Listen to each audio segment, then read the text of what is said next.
Vacuum forming uses sheets of thermoplastic. The plastic sheet is clamped in a frame.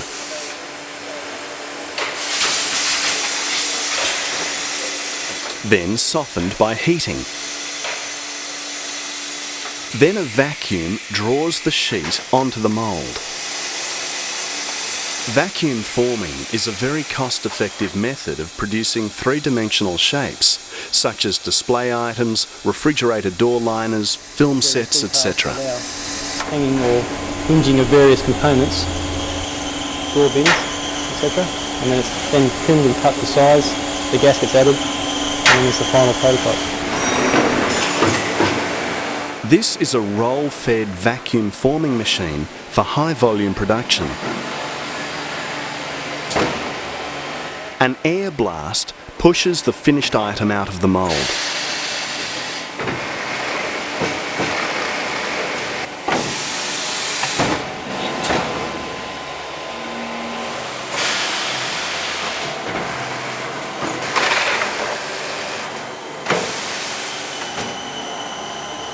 Moulds can be made in wood, or sintered, or cast aluminium, depending on production volume and details required.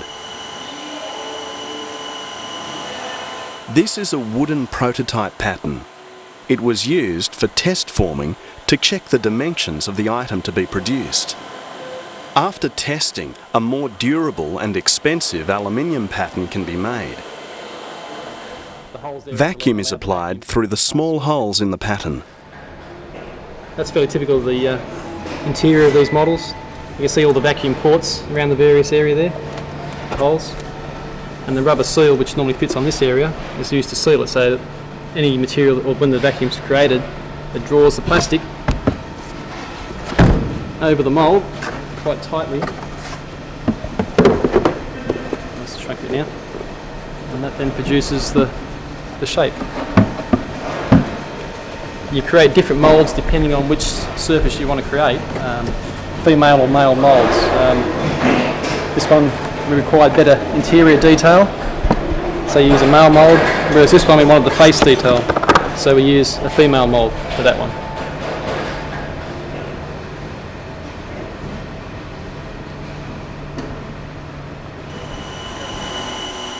When made of aluminium, the pattern may be water-cooled to set the plastic more quickly and speed up production.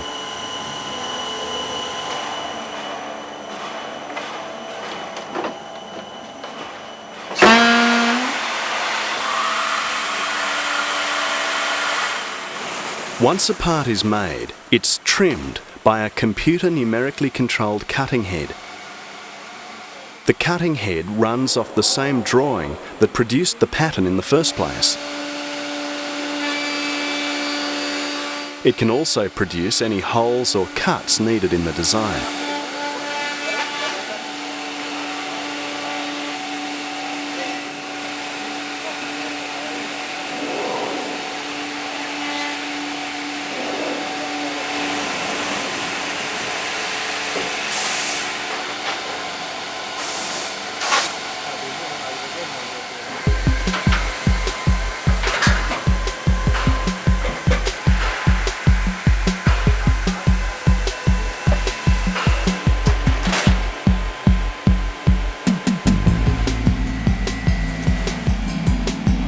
Two plastic sheets are cleaned and clamped into metal frames.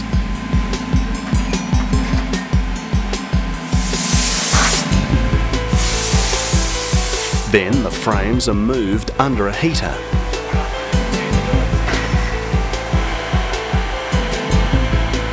When the sheets are softened at 150 degrees Celsius, the frames are moved back to between the top and bottom moulds.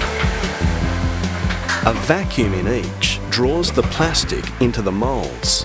The moulds are then brought together and clamped, fusing the joints between the sheets. Compressed air in the cavity helps push the sheets more accurately into details in the moulds.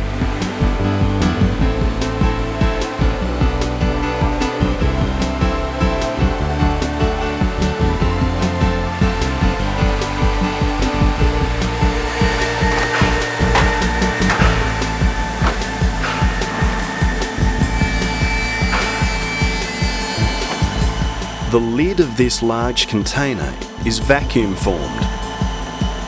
As only limited numbers are required, vacuum forming is the most cost-effective process. However, the container, produced in high volumes, is injection moulded. The mould cost of over $1 million was thus justified.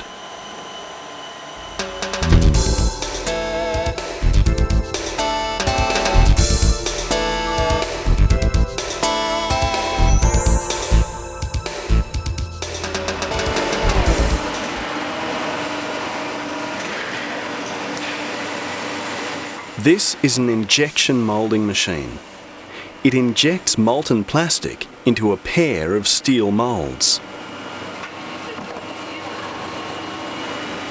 A mixture of neutral and coloured plastic pellets is the raw material that's drawn into the moulding machine by vacuum.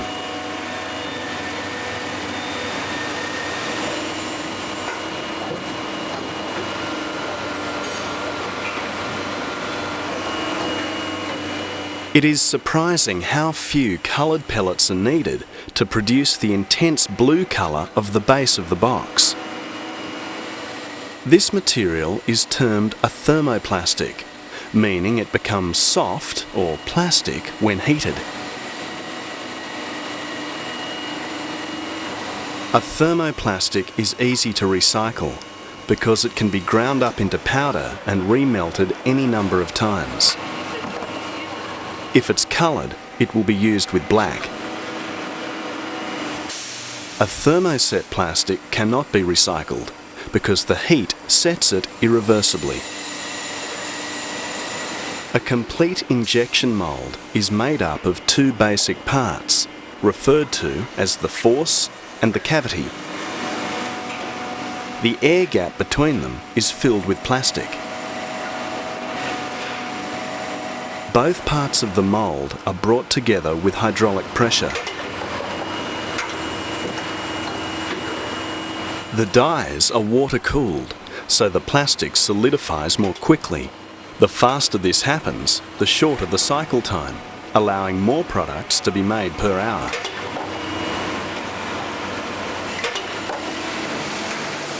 The moulds or dies for this box and its matching lid cost $50,000. The machine on which they were moulded about $200,000. So the faster products are produced, the faster the equipment will be paid for, and the cheaper the products will be. Expensive dies and high production rates mean that injection moulding is most economic with large numbers. It is far too expensive for small runs. Some items are moulded with a cold sprue when the appearance of a surface is not important, as on the bottom of this refrigerator crisper box. A sprue is the remnant of the feeder line full of plastic. It is cut off and later recycled. With time, the edges of the dies wear down and some plastic leaks. The flash, as it is called, needs to be trimmed by hand.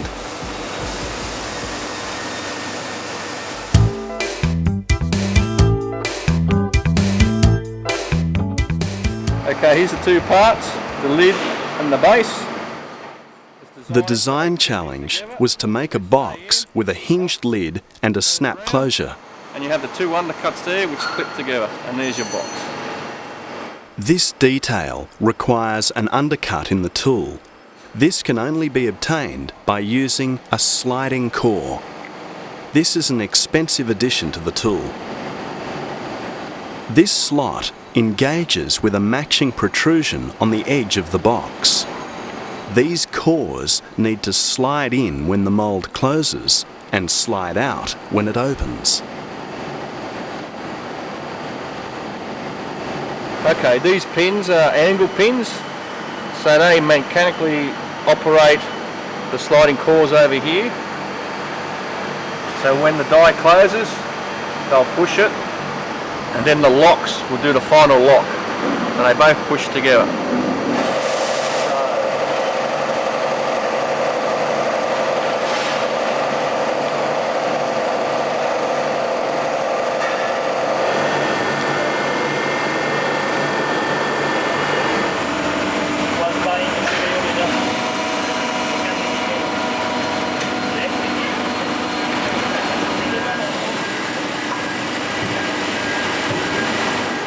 This one's a little bit different, it's a deeper cavity.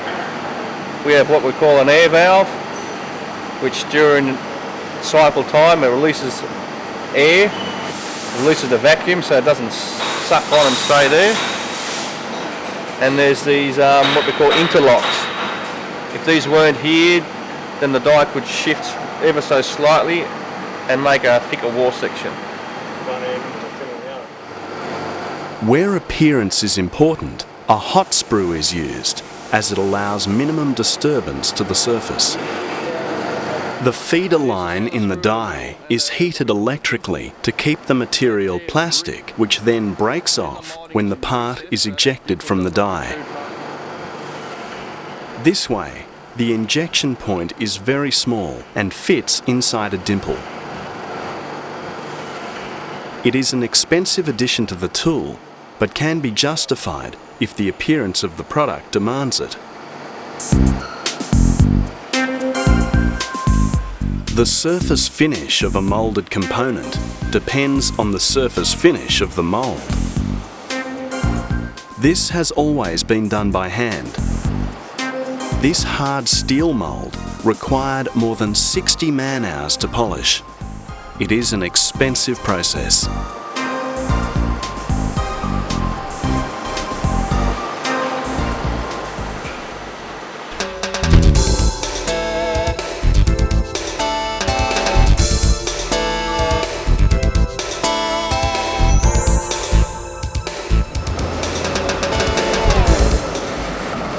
Rotational moulding is most cost-effective for large hollow objects made in small runs. Manufacturing this buoy is a challenge. It is hollow and must be watertight. The only realistic way to make it is rotational moulding. Thermoplastic powder is poured into a mould. The idea is that the mould will be heated and the plastic powder will coat the inside surfaces. The moulds don't have to withstand pressure, so they can be made from sheet steel or cast in aluminium. They can be large because they cost only 5% of an injection mould. Also, for normal industrial products, the mould surfaces don't need to be polished. The moulds rotate on a 3-armed transporter. Here, there are 6 moulds, a pair on each shaft. While one set of moulds is unloaded and refilled with powder, another set is in the oven, and the third is being fan-cooled.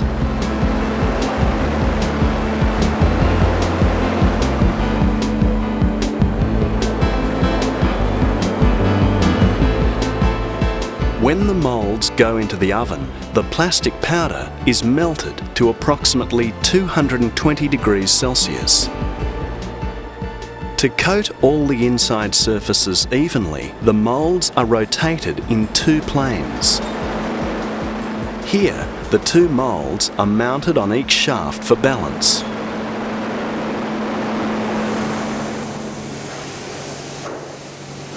Although this box was made hollow, the design is for a box with a lid. This computer numerically controlled cutter is using data from the original design and cuts the lid away, leaving supporting points on each side.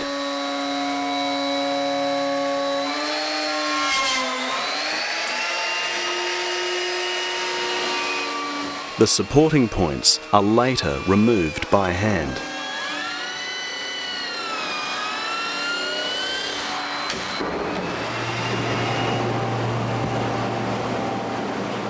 This canoe is double-skinned for strength and buoyancy. The mould is in 2 parts, one for the deck and cockpit, and another for the hull. The inside of each has a polished, mould release coating to produce a good finish. First, the name label of the canoe is applied on the inside of the mould. Plastic will adhere to this and the name will eventually face outward. Next, steel tubes are inserted temporarily into the mould, so plastic will form around them. They will form hollow supporting columns inside the cavity.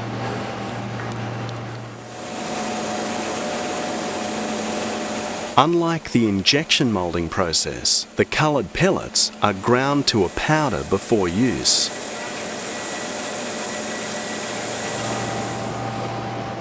The quantity of powder determines the wall thickness of the finished product. A thicker wall using more material would be stronger, but heavier and more expensive. The mould is closed and clamped in place. Being pivoted on its long axis makes it easier to get to the top or bottom during mould preparation. Some areas of the canoe mould have details that require additional preheating to make sure that the plastic powder coats these surfaces appropriately. The handheld thermometer measures the temperature of the preheated areas. The whole steel frame assembly is on wheels, which runs on rails into the oven. The electric motors on the frame rotate the mould on its long axis, as well as providing a seesaw action to spread the plastic powder evenly. The cycle time for the canoe is about 30 minutes. It must keep turning during the cooling stage until all the plastic is solid.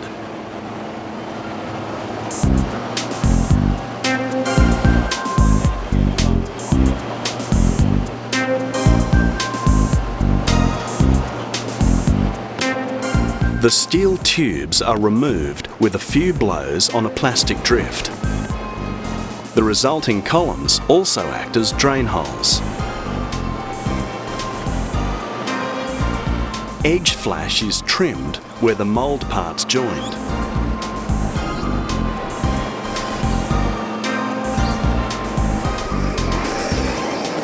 The finished moulding is flame polished to remove any slight defects on the surface. Although rotational moulding is slow and labour intensive, the tooling cost is a fifth of that for injection moulding. The casing for the ambulance kit is an excellent example of what can be made by rotational moulding. It is assembled from 4 components made in 4 moulds. Each lid is hinged on a pin moulded into the body. The walls are hollow and have been filled with foam to provide insulation and impact resistance. If it was made in large numbers, it may be more economic to use injection moulding. The design, however, would need to be different.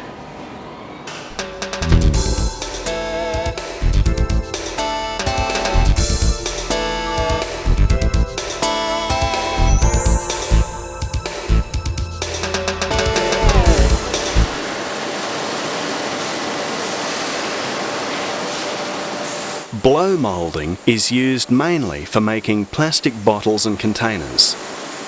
Molten plastic is extruded as a tube crimped at the bottom. When the mould closes, it crimps the tube at its edges. Compressed air then blows it into the shape of the mould.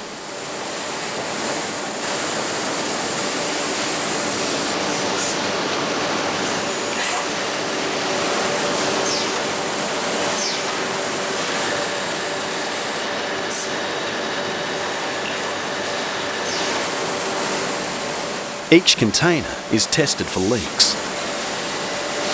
Here, the operator proves the accuracy of the test by putting a hole in a bottle.